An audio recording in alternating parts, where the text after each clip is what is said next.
Hey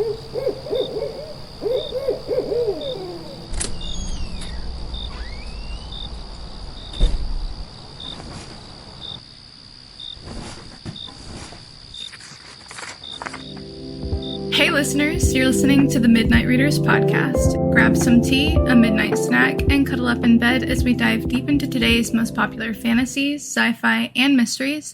We're your hosts. I'm Lily. I'm Brittany. And I'm Christy. Every once in a while here at the Midnight Readers, we take a break from our current books and go a little off the shelf. These bonus episodes are where we step outside the story to talk about interviews, book trends, our other fandoms, and whatever else is happening in our brains that we absolutely cannot keep to ourselves.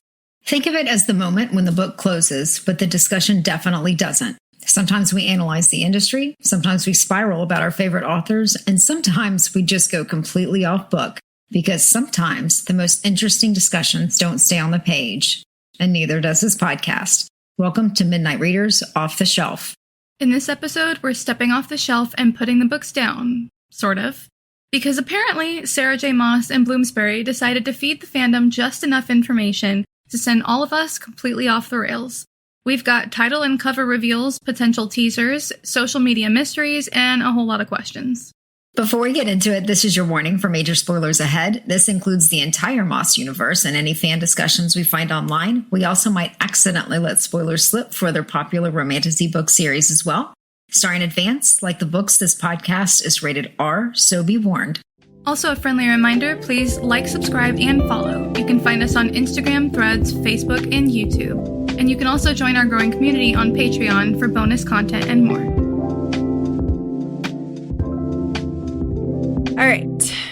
All right. Well, let's get into it. So today, as of us recording, which for you listeners is probably in a few days, or it was probably a few days ago. I don't know if this was an intentional release or not, but the covers were revealed on SJM's website, and then they were taken down really quickly. And then somebody hacked into them and found the covers and titles and apparently potentially the blurbs. And so SGM then released them to the public on Instagram. Although I did see a post that they showed up on a New York billboard. So maybe it was intentional. Yeah, I kind of feel like maybe this is too conspiracy, but like, I think they wanted us to freak out and be like, oh my God, it's been leaked. And then all of us got online to start talking about it, and then they released it. Yeah. Well, whether or not she intended it for today, we'll never know. But regardless, we have titles and covers. So yes, let's talk about it. Let's start with the covers because we have a lot. So pretty. We do. They are pretty. Uh-huh. I freaked out immediately when I saw the spider. I was like, yes! Oh my God. Oh my God. I'm so excited. So real quick, I want to talk about the colors of them, because somebody pointed out that they're actually kind of trending to be the opposite of the original trilogy. So it starts off pink and it's got yellow, which is new. But then it goes to that teal that goes from ACOTAR to ACOMAF. Mm-hmm. And so maybe the third book will be a reddish color, but... Do the colors represent characters? Like the pink, is that kind of like Tamlin, and the teal is kind of like Reese? People have been theorizing that they represent courts. I could see that maybe. I don't know. It kind of looks to me like the covers we're next gonna get like a pinkish, the ACOTAR color, if it keeps going. I don't know. People are saying the top of A Court of Splintered Harmony, that's the pinkish from ACOTAR. Oh, I'm thinking War. I'm thinking ACOTAR is pink, but it's not. It's like a weird red color, yeah. Reddish orange. Yes. I mean, it's fun to think about. But then we have these images. The images are crazy. One is a spidery looking thing with thread. Mm-hmm. And the other is like a fiery thing on a wood, like a pile of bones and wood. Mm-hmm, mm-hmm. With teeth. It looks, to me it kind of looks like a wolf's mouth or something like that.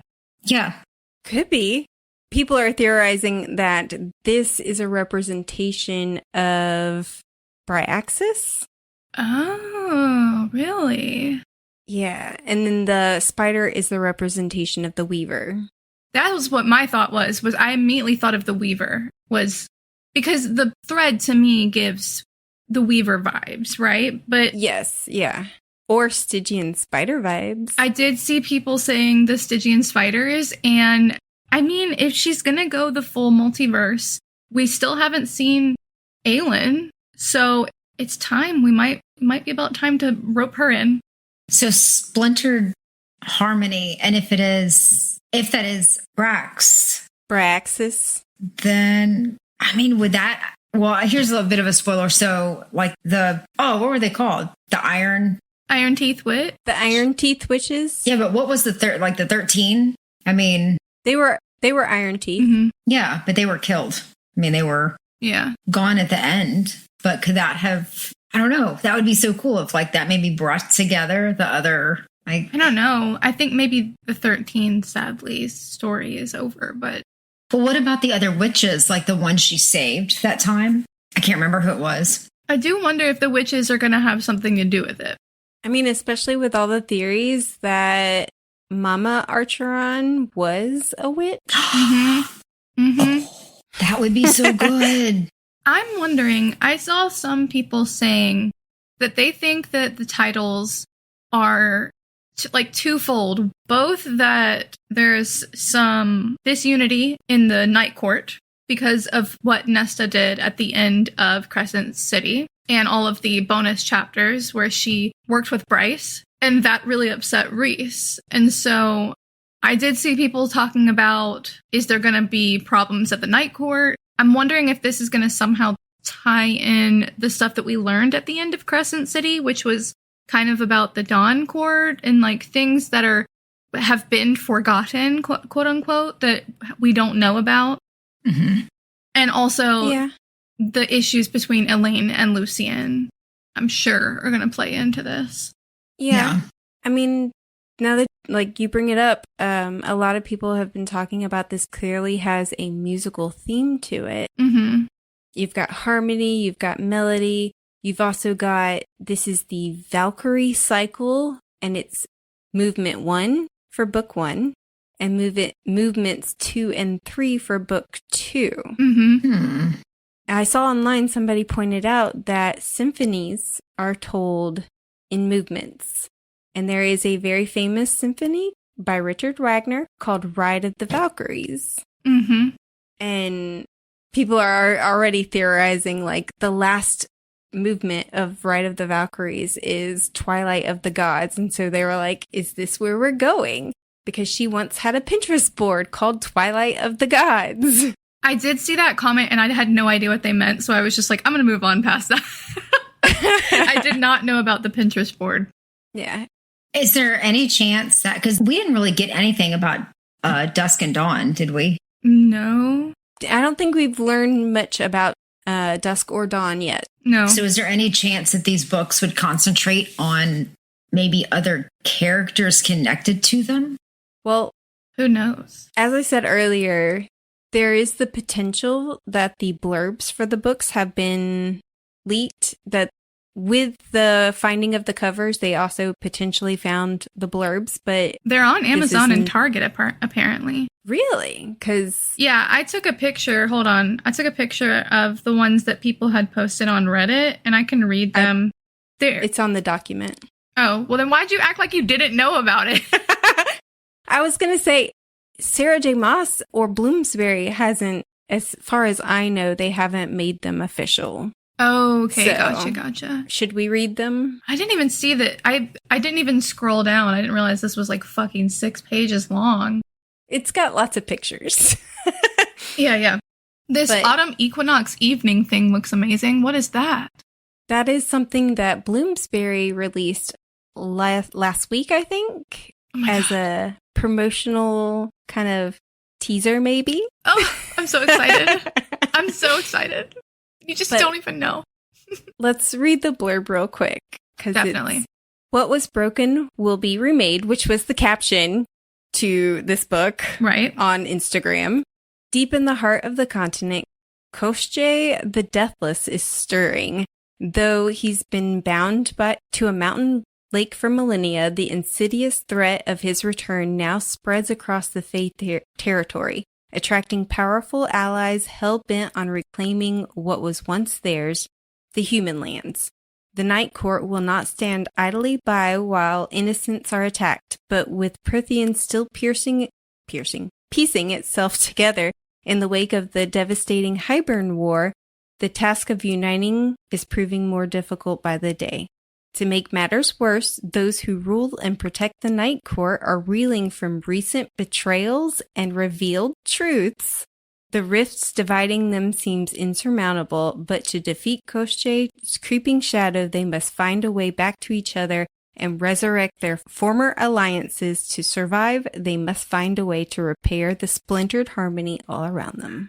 Yeah, that's the first book, and then the second book is kind of similar. Yeah. What was lost will be reclaimed, which was the caption for book 2 on Instagram. Mm-hmm. Prythian might never be the same again. Traditional alliances are crumbling, and no amount of diplomacy seems sufficient to repair them. With the continued threat of Koschei the Deathless on the horizon, a united front is crucial and farther out of reach than it has ever been before. Bonds will be tested, power will shift, and an old enemy will emerge from nightmares of the past. As the The mountain. Sorry.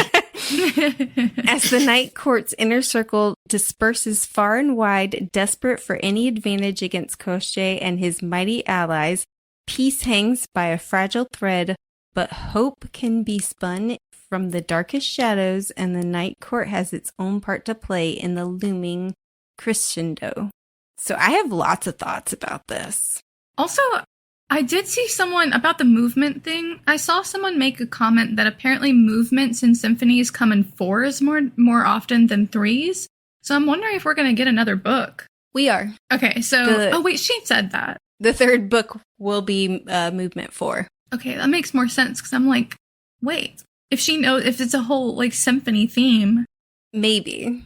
But yeah, she hasn't finished writing book 3 of this cycle, but so we'll see. Okay, blatantly it's a symphony theme. Yeah. Because the verbiage is there. I mean, my God. Yeah.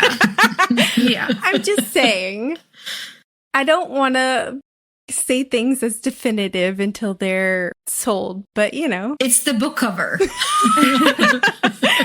It's pretty well definitive. I do wonder if we're going to see Farah and Reese fighting, because Reese kept a lot of stuff from her when she was pregnant about her baby and didn't tell her things. And that was an issue near the end of the book. I'm wondering if they're going to be part of the... Yeah, but I felt like they kind of forgave each other, like, right away. Okay. I wonder if that's going to be transferred over to Reese and Nesta fighting as opposed to Farah and Reese. Oh, I can definitely see Reese and Farah. I mean, Nesta. What about the baby, though? What about the baby? What about the baby? I mean, is this going to be like any kind of time jump? Are we going to have like an older child that could be the source of that? It sounds like it picks up, if the blurbs are true blurbs, it sounds like it picks up right after Akasif. Okay. Yeah, it does. At least it sounds like that to me as well, because it kind of sounds like everything that happens is going to be coming off of like Elaine's stuff and the stuff that happens with Nesta and Bryce in the extra chapters, and I don't know. And she may find a way to do it where it's not an issue, but God, I hope this isn't one filled with like a baby that keeps overtaking the story. Like, no, I can't help. I've got that baby. Yeah, that would suck. I honestly, I mean, that might happen to Farah. Yeah. But I honestly think this is going to focus on Elaine, Nesta, Elaine, Gwen, and Moore. Same. And Emery. Yes. Oh, yeah. Moore. You mentioned Moore. I still think she's going to betray them. I really don't know why, but I think something's up with her. She might not be like evil or bad, but I think something's going on with her and she may betray them. accidentally. I think Nesta is the red herring. I will say, like, Sarah said that there would be a betrayal. I think it's more. One that hasn't happened yet. Yeah. So, could it be that Moore falls in love with somebody and then unknowingly gives them? she's going to fall in love with Emery. She's going to fall in love with Emery. She's going to fall in love with Emery. What if she falls in love with the one of the queens or something like that? The only crazy. queen left is the one attached Vasa, who people are like... People think that's Lucian's shipping mate. with Lucian. Yeah. Ew. And Vasa is connected to this guy, whoever... Yeah, Koshchek? Koshchek? Or some... That's how the audiobook pronounces it, if I'm pronouncing it correctly. I think that's close. So. I want to say Koshchek, which is the cat from Welcome to Night Vale, but Koshchek. But yeah, I do think it's poignant that in the blurb, it does talk about truths, which is Moore's power. Yeah. And in the second one, it says the inner circle disperses far and wide. And I was like, does that mean, disperses to like Crescent City? Maybe Terracin? Maybe Terracin? I know, right? I was like, because they were like, we have to have more allies to go. And could you imagine? I mean, how do you kill the Deathless? Yeah. Could you get Aelin? I think we need some powerful... Yeah, I was about to say... You need Aelin. She's already killed the gods, or she's sort of killed some gods once. So I think we just need to recruit Aelin, and that will solve our problems. Yeah. Could you imagine, like, Nesta and Gwen going to, like, bringing back these icons of the Maas universe? Dude, what I and want... the battle scene? What I imagine in my head is... Nesta, Elaine, Farah holding hands, their men behind them, and then the other women, Bryce, Aelin, everyone, Irene, I don't know, everyone there. You know what I mean? At the end, like, finish it out. If you're gonna do it, fucking do it. Yeah. This is my fucking Marvel's Avengers. Okay, this is my endgame. That would be so much better. Everybody needs to be there and actually doing something, unlike that crap movie. Exactly. I'm gonna pretend y'all said that. I'm just gonna pretend y'all did. Okay, that was bullshit in Avengers Endgame when the fucking women are like, I'm gonna be awesome, I'm gonna be awesome, and he defeats them in like 2 seconds. Ma'am, come on. This is a tangent. This is a tangent. That was a misstep, but the overall movie is amazing. I'm just saying.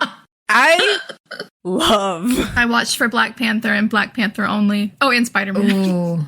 Yeah. Which one? Which Spider-Man? Tom Holland. I love him. Tom Holland? Okay. Yeah. Yeah, he's great. Yes. He's awesome. Anyway, back to the book. Yes, back to the book. Mess with my Marvel universe. I agree, though. There's also the 8-pointed star that is in some of the imagery. So I do think that we're going to get some, maybe even a revamping of the Dusk Court, a reviving. Ooh. Especially with what was once lost will be reclaimed. Gosh, we haven't even gotten to... I keep saying the Dawn Court, and I mean the Dusk Court every time I say it. And I keep saying the Dawn Court. We haven't talked about it in forever, because we haven't read Crescent City in forever. But I don't remember everything that we discovered when we were reading those books. But I think when we were talking about it last, we discovered that Bryce could be the descendant of the Dusk Fairies, maybe? Or something like that, or could be connected to them because she's the star-crossed Fae, if that makes sense. And she has that star on her chest. Yeah, they definitely do imply that she is... a descendant of the Dusk Court. Rune 2. I forget when that is in Crescent City, but I'd have to reread it. I can't wait. But there's something she says that the 8-pointed star on Nesta's back is important and that it was put there for a reason. Oh, if it's on her back and it's on the back of the spider on the front of the book, I'm just saying maybe there's a connection there. Maybe? And I mean, Bryce and Nesta began to trust each other pretty fast. Yeah, and, you know. They might have a connection. Bryce handed over her parents. Which is kind of a big deal. Yeah. Depends on the parents. Well, she's got pretty decent parents. Yeah, she does. She killed her father and handed over her mother. I'm just saying. Yeah. She picked, like, the one she gave the parent she trusted to Nesta. Yes. Right. All right. Well, let's get on to the promotional material that Bloomsburg put out. Mm-hmm. Mm-hmm. And it was entitled, they wanted people to create their own autumn equinox event.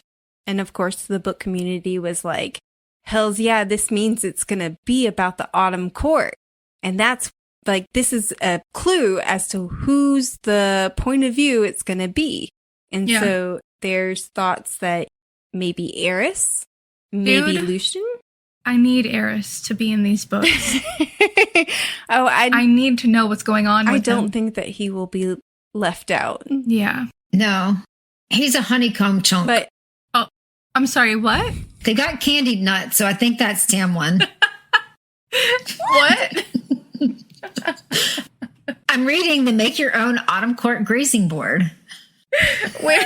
I gotta find that. So I feel like Eris is represented by the honeycomb chunks. A honeycomb chunk. The candied nuts would be Tamlin. Some more would be Reese. Delightful. The fig jam would be Lucian. I do adore figs, so I agree with that. Thank you, Christy. I don't think Christy adores Lucian. I love Lucian. It's not that. I have questions. Can I ask I need to know what are your questions about Lucian? More so, it's not that I don't like him. I do, but there are points about the ACOTAR that I don't think I really read through as well last time that I noticed this time for him. I see. And his motivations. So when we were when we are nailing Tamlin. Yeah. You know, I like Lucian. He's funny. He definitely has his own motivations. Right. Okay, So, valid. Just more so that. Yeah, that's fair. We'll talk about it soon in the episode. But there's also one person that a lot of the fandom has forgotten is also attached to the Autumn Court, and that's Gwen. She is? She is from the Autumn Court. How did I forget this? It's just briefly mentioned that her grandmother was from the Autumn Court and got pregnant by somebody in the Spring Court during Calamai. Very classy. Yeah.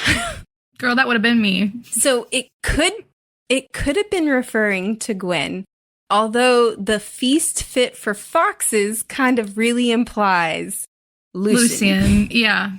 It does to me as well. His stupid fox mask. But then there's also the Shadow Singer Spritz. Mm-hmm. Mm-hmm. So Azrael? I feel like whatever was between Eris and Azrael is going to come forefront in this upcoming book. It better.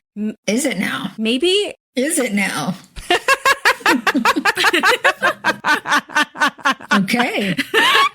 Oh my god. Listen. A little as and as. I'm not against it, okay? I mean, people are shipping it online. People are shipping it. I'm here for it. I think that's the greatest enemies to lovers, okay? Oh, yeah. That would be fantastic. Oh, man. A maple hot toddy? That sounds delightful. It does. We really should have read this before and had little drinks ready to go. Right? Oh, man. Right?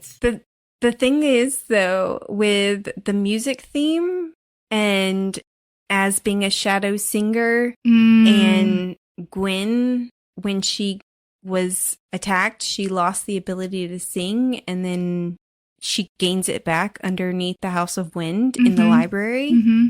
And I think she glows when she sings or something. It's been a while since I've read it, so same. I don't know. So it makes this whole music theme kind of makes me feel like it might be surrounding them because they are going to end up together. I'm just saying. It's happening. I think it would be great if they ended up together. Now, it will be a shame if the 3 Bat Boys are not with the 3 Archeron sisters, just thematically, but that doesn't really matter ultimately. I think Azrael and Gwen would be great together, personally. Yeah. I think, yeah. Yeah.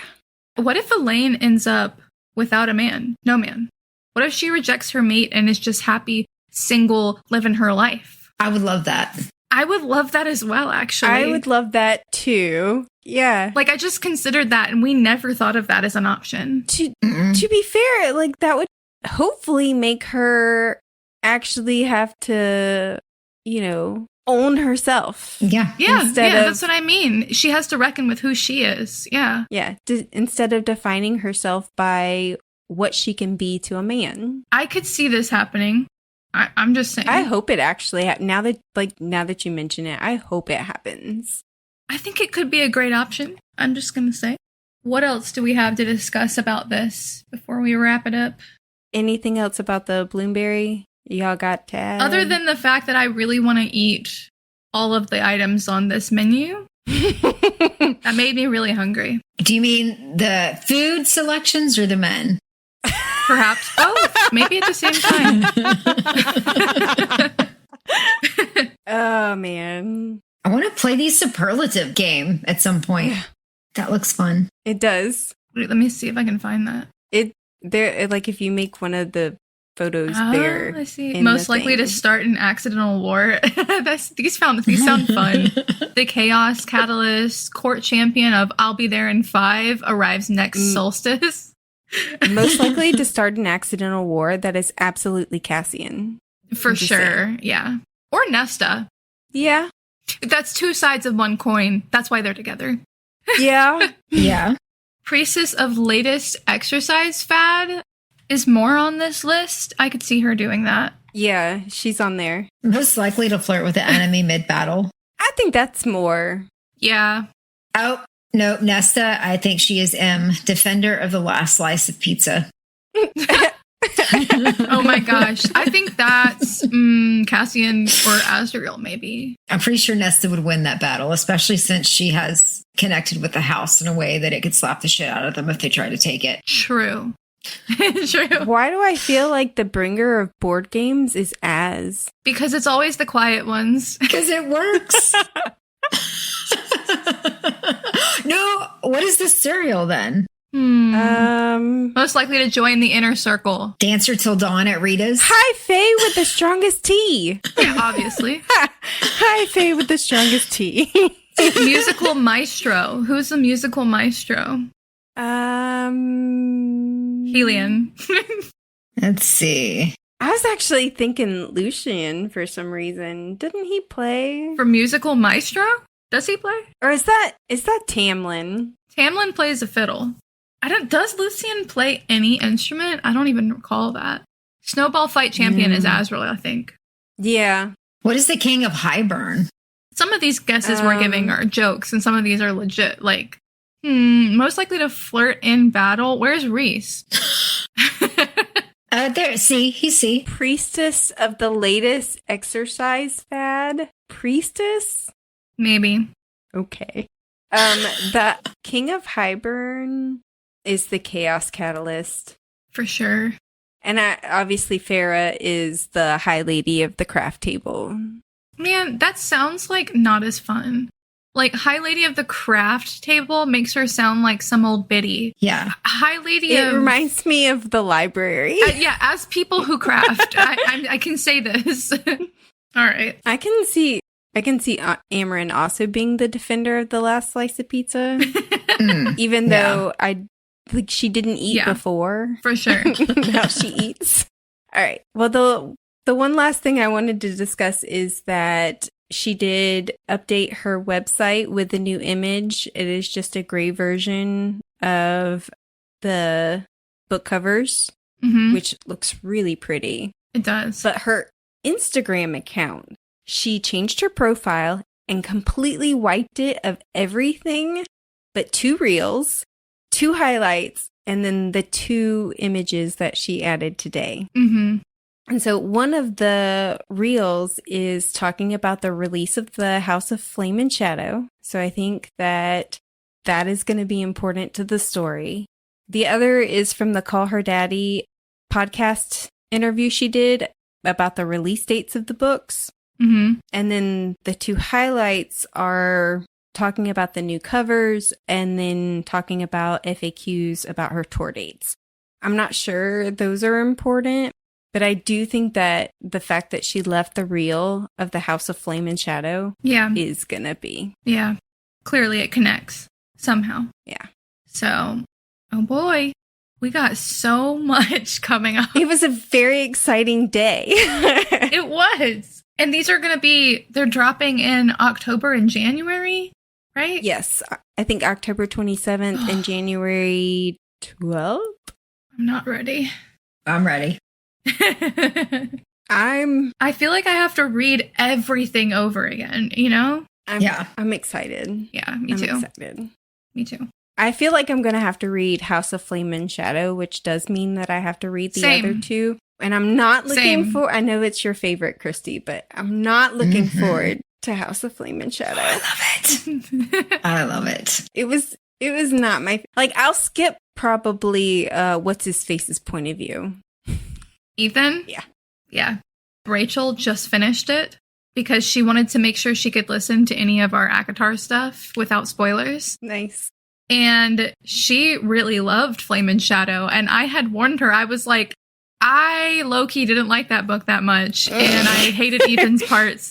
And then she finished it and she was like, I don't know if it's because you told me you were going to hate it, but I really loved the book. And I was like, good for you.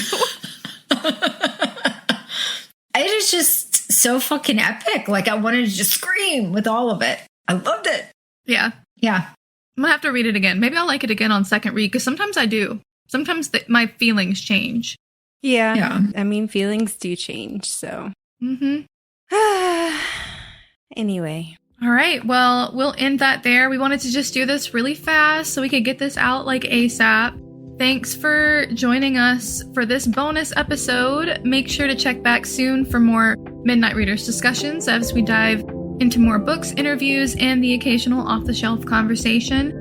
New episodes drop each week, and if you're looking for more bookish chaos in the meantime, you can check out all of our previous seasons and deep dives available now.